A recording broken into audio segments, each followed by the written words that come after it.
Welcome dear everyone to my YouTube channel. I am Wahed.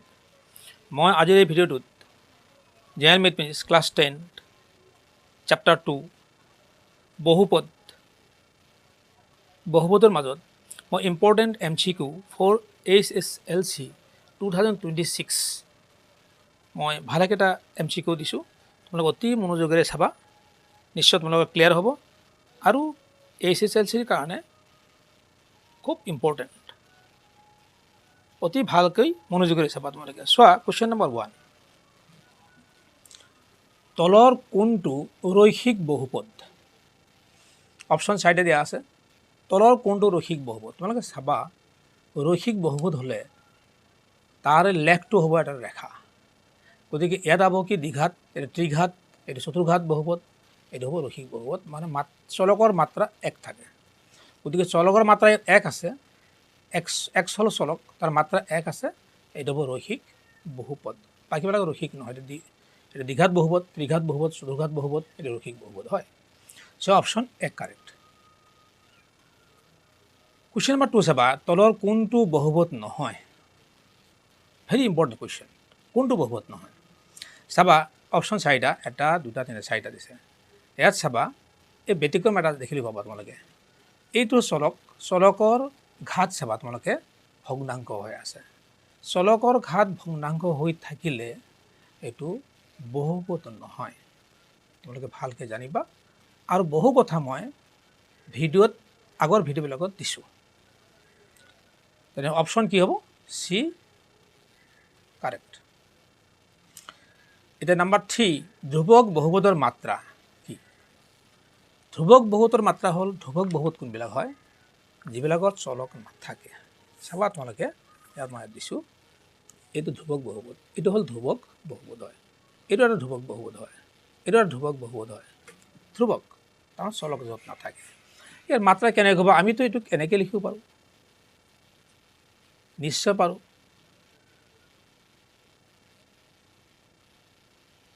x² মান x⁴ মানটো 1 জানা তোমালোকে। গতিকে ইয়াত এটা 1 আছেই। 5 × 1 = 5 হয়। গতিকে মাত্ৰা কি হ'ল? চলকৰ মাত্ৰাটোৱে হ'ব ইয়াৰ মাত্ৰা। গতিকে ইয়াত চলক আমি এটা সংযোগ কৰি দিব পাৰোঁ, x⁴। নিশ্চয় x⁴ মানে 1। গতিকে কি হ'ব? এই ধ্ৰুৱক বহুপদটোৰ মাত্ৰা 0 হ'ব। গতিকে আমি 3 নম্বৰ কুৱেশ্যনটোত অপশ্যন এটো কাৰেক্ট। 4 নম্বৰ কুৱেশ্যনটো চোৱা, বহুপদ 5ৰ মাত্ৰা কি? 5টো এটা ধ্ৰুৱক বহুপদ। ধ্ৰুৱক বহুপদ হ'লে নিশ্চয় তোমালোকৰ এই কুৱেশ্যন নম্বৰ 3 একে কথা। গতিকে option B correct. Question number 5, x - 3 × x - 2 বহুপদৰ মাত্ৰা কি হ'ব? মাত্ৰাটো কি? এইটোৰ লগত এইটো পূৰণ কৰি চালে তুমি গম পাবা, x আৰু x পূৰণ কৰিলে x² হয়। x² হ'লে বাকীটো x² কটা নাযাব। তেতিয়াহ'লে এইটো এটা দ্বিঘাত বহুপদ হয়। তেতিয়াহ'লে মাত্ৰা কি হ'ব? 2 হ'ব। B option 2 correct. 6 নম্বৰটো চোৱা তোমালোকে, যদি px = x² - 3x - 4, তেতিয়াহ'লে p - 1 = কি হ'ব?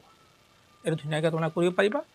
p - 1 তোমালোকে চাবা, এইটো ধুনীয়াকৈ, এইটো আছে কি? এইটো কি দিয়া আছে? x² - 3x - 4। চোৱা, এইটো দিয়া আছে। ইয়াতে আমি কি বহাম? xৰ ঠাইত কি আছে? -1 বহাই দিম। -1² -3 × -1 -4। চাবা দেই, তোমালোকে ধুনীয়াকৈ চাবা। এতিয়া মাইনাছ যদি থাকে আৰু যদি এইটো যুগ্ম সংখ্যা থাকে, তেতিয়াহ'লে প্লাছ হৈ যায়। এতিয়া -আছে প্লাছ হ'ব, +3 হ'ব, আৰু ইয়াত -4 হ'ব। এটা বুজা গ'ল। 3 আৰু 1 4 হৈ গ'ল। -4 কি হ'ব? 0। গতিকে আমাৰ এনচাৰটো কি হ'ব? Option C correct. 7 number question তোমালোকে চোৱা, y = x² + bx + c লেখ ওপৰমুৱা অধিবৃত্ত হ'ব যদি। ওপৰমুৱা অধিবৃত্ত মানে এনেকুৱা অধিবৃত্তটো হ'ব। চাবা তোমালোকে, এইটো যদি লেখ হয়, এইটো হ'ব ওপৰমুৱা অধিবৃত্ত বুলি বুজায়। এইটো দ্বিঘাত সমীকৰণত এইটো হয়, উপমুহা বা তলমুহা অধিবৃত্তবিলাক অধিবৃত্ত সদায় দ্বিঘাত সমীকৰণতে হয় বা দ্বিঘাত বহুপদত হয়। গতিকে এই ক্ষেত্ৰত তোমালোকে চাবা এইটো হ'ব এনচাৰটো, আৰু ইয়াৰ মান এইটো এক্স স্কোৱাৰ সহগ যিটো আছে সেই সহগৰ মানটো সদায় 0তকৈ ডাঙৰ হ'ব লাগিব। গতিকে option A correct. 8 number question চোৱা তোমালোকে, x square plus b x plus চিৰ শূন্য দুটা আলফা আৰু বিটা যদি হয় তেন্তে আলফা প্লাছ বিটা, এই ধুনীয়াকৈ তোমালোকে জানা যে শূন্য দুটা দ্বিঘাত বহুপদৰ শূন্য দুটাৰ যোগফল সদায় কি হয় মাইনাছ বি বাই এ হয়। এই মাইনাছ তাৰমানে এক্সৰ সহগ মাইনাছ এক্সৰ সহগ আৰু বাই এক্স স্কোৱাৰৰ সহগ, নিশ্চয় এইটো কাৰেক্ট। চ' অপশ্যন চি কাৰেক্ট। ইয়াৰ পাছত তোমালোকে চাবা 9 নম্বৰ কুৱেশ্যনটো, যদি আলফা বিটা গামা এই ত্ৰিঘাত বহুপদৰ তিনিটা শূন্য হয় তেন্তে alpha plus beta plus gamma তাৰমানে তিনিটা শূন্যৰ সমষ্টি বা যোগফল কি হ'ব মাইনাছ বি বাই এ। এটা আমি কৰি নেদেখুৱালোঁ, মাইনাছ বি বাই এ, এইটো মনত ৰাখিবা। কুৱেশ্যন নম্বৰ 10 চোৱা তোমালোকে, এটা বহুপদৰ শূন্য দুটাৰ সমষ্টি 0 আৰু গুণফল √5 তেন্তে বহুপদটো হ'ব। এইটো তোমালোকে চাবা ধুনীয়া, এইটো শূন্য দুটাৰ সমষ্টি তোমালোকে চাবা, সমষ্টি মানে কি হ'ব যোগফল। তোমালোকে চাবা শূন্য দুটাৰ সমষ্টি তোমালোকে পাইছিলা মাইনাছ বি বাই এ, এইটো পাইছিলা। শূন্য দুটাৰ সমষ্টি হ'ল 0, গতিকে মাইনাছ বি বাই এ পাইছিলা। ছেকেণ্ডটো তোমাৰ গুণফল মানে পূৰণফল কি পাইছিলা, এইটো হ'ব তোমাৰ শূন্য দুটাৰ পূৰণফল তোমাৰ কি পাইছিলা চি বাই এ পাইছিলা। গতিকে ইয়াতে আমি এনেকৈ লিখিব পাৰোঁ 0/1 = মাইনাছ বি বাই এ লিখিব পাৰোঁ। চাবা তোমালোকে ধুনীয়াকৈ। আৰু ইয়াত আমি লিখিব পাৰোঁ 5/1 এইটো আমি চি বাই এ দিব পাৰোঁ। গতিকে যদি আমি এইটো যদি বহুপদটো এনেকুৱা আছে আমি ধৰি ল'ব পাৰোঁ, আদৰ্শ দ্বিঘাত বহুপদ এইটো আছিলে, এৰ মানটো কিমান আছে 1, আমি 1 বহাই দিলোঁ, প্লাছ বিৰ মানটো 0 বহাই দিলোঁ, 0 × x প্লাছ চিৰ মানটো কি আছে মাইনাছ √5। গতিকে আমাৰ এনচাৰটো কি হ'বগৈ 1 আমি লিখিব নালাগে, দৰকাৰ নাই, এইটো থাকিল, এইটো 0 হৈ যাব আৰু ইয়াত হ'ব কি √5। তাৰমানে এনচাৰ হ'ল কি x² প্লাছ √5 হৈ গ'ল, x² প্লাছ √5। গতিকে আমি কি পালোঁ এইটো পালোঁ। গতিকে কুৱেশ্যন নম্বৰ 10ৰ অপশ্যনটো কি হ'ব x² প্লাছ √5। নিশ্চয় তোমালোকে বুজি পাইছা।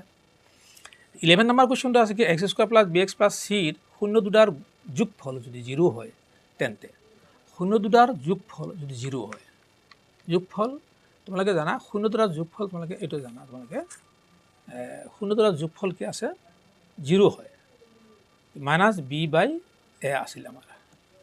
এই ক্ষেত্ৰত মাইনাছ বি বাই এ তোমালোকে চাবা, মাইনাছ বি বাই এ যদি হৈ যায় তেনেহ'লে আমি এইটোৰ লগত এইটো পূৰণ কৰি আমি এতিয়া 0 × এ = মাইনাছ বি হয়। গতিকে 0 হৈ গ'ল এইটো, আৰু ইফালে কি হ'ব মাইনাছ বি। উভয় পক্ষ যদি আমি -1 পূৰণ কৰোঁ তেতিয়া ইয়াত থাকিব 0 থাকিব আৰু ইয়াত থাকিব বি। চ' বি = 0 হৈ গ'ল, বি = কি হৈ গ'ল 0 হৈ গ'ল। এইটো option C correct. Question number 12, y = px লেখ তলত দিয়া ধৰণৰ তেন্তে px শূন্যৰ সংখ্যা কি হ'ব, এইটো শূন্যৰ সংখ্যা x অক্ষ কি আছে এটা বিন্দুত ছেদ কৰিছে, গতিকে শূন্যৰ সংখ্যা 1 হ'ব, option B correct. 13 number question চাওঁ তোমালোকে, px = x² plus x plus 1ৰ শূন্য দুটা আলফা আৰু বিটা হয় তেন্তে 1/α প্লাছ 1/β কি হ'ব, এইটো চাবা, এইটো ইম্পৰ্টেণ্ট। 1/α প্লাছ 1/β এইটো মনত ৰাখিব তোমালোকে। এইটো হ'ব 1/α প্লাছ 1/β। চাবা আমি যদি লসাগু লওঁ তেতিয়াহ'লে আলফা বিটা, আলফা যদি গুচি যায় বিটা থাকিব, বিটা ইয়াত বিটা গুচি গ'লে আলফা থাকিব। চ' আলফা প্লাছ বিটা এইটো হ'ল কি তোমাৰ যোগফল, শূন্য দুটাৰ যোগফল। চাবা তোমালোকে এইটো শূন্য দুটা যোগফল আমাৰ কি আছিলে এইটো তোমালোকে চাবা মাইনাছ বি বাই এ আছিলে পূৰণফল কি আছিলে চি বাই এ আছিলে গতিকে আমি যদি ইয়াতে এই ওপৰত ঠিকে থাকিব মাইনাছ বি বাই এ তলতে কি হ'ব ওলটি যাব এ বাই চি হ'ব এ কটা গ'ল মাইনাছ বি বাই চি হ'ল মাইনাছ বি বাই চি তো বিৰ জেগা কোনটো হ'ব এইটো হ'ল বিৰ জেগা এইটো হ'ল চিৰ জেগা মাইনাছ বি বাই চি হ'ব মাইনাছ বি বাই চি তো মাইনাছ বিৰ জেগাত মই কি বহাম এই ইয়াতে এক্সৰ সহগ আছিলে বি গতিকে মাইনাছ এইটো 1 বহাই দিম গতিকে ইয়াত কি বহাই দিম মই মাইনাছ 1 আৰু এৰ জেগাত মই কি বহাম এক্স স্কোৱাৰৰ সহগ এ আছিলে 1 গতিকে কি হ'বগৈ মাইনাছ 1 হৈ যাব গতিকে ইয়াৰ মান কি হ'ব মাইনাছ 1 এইটো চাবা তোমালোকে গতিকে ইয়াৰ মান কি হ'ল মাইনাছ 1 হৈ গ'ল গতিকে অপশ্যন বি মাইনাছ 1টো কাৰেক্ট ইয়াৰ পাছত চাবা তোমালোকে 14 নম্বৰটো যদি K square plus 4x square into X square plus 13x plus 4k এটা শূন্য আনটোৰ প্ৰতিক্ৰম হয় তেন্তে কেৰ মান কি হ'ব তোমালোকে প্ৰতিক্ৰম কি তো নিশ্চয় তোমালোকে বুজি পোৱা প্ৰতিক্ৰম হ'ল কি আমি যদি কওঁ 2ৰ প্ৰতিক্ৰম কি হ'ব 1/2 3 প্ৰতিক্ৰম কি হ'ব 1/3 প্ৰতিক্ৰম গতিকে ইয়াতে যদি আমি এটা শূন্য যদি আলফা ধৰি লওঁ এটা শূন্য আলফা তে তাৰ প্ৰতিক্ৰম কি 1/α 1/α আৰু দুটা যদি আমি পূৰণ কৰি লওঁ তে শূন্য দুটাৰ পূৰণফল আমাৰ কি আছিলে তোমালোকৰ মনত আছে চি বাই এ আছিলে গতিকে আমি আলফা কাটি দিলোঁ ওপৰত তলত কাটি দিলোঁ 1 থাকিলে ইয়াত তো চি বাই এ চি হ'ল কোনটো ইয়াত আছে এইটো 4k হ'ব চি আৰু এৰ মান কি হ'ব কে স্কোৱাৰ প্লাছ 4 গতিকে এইটো লগত এইটো পূৰণ কৰি দিয়া K square plus 4 equal two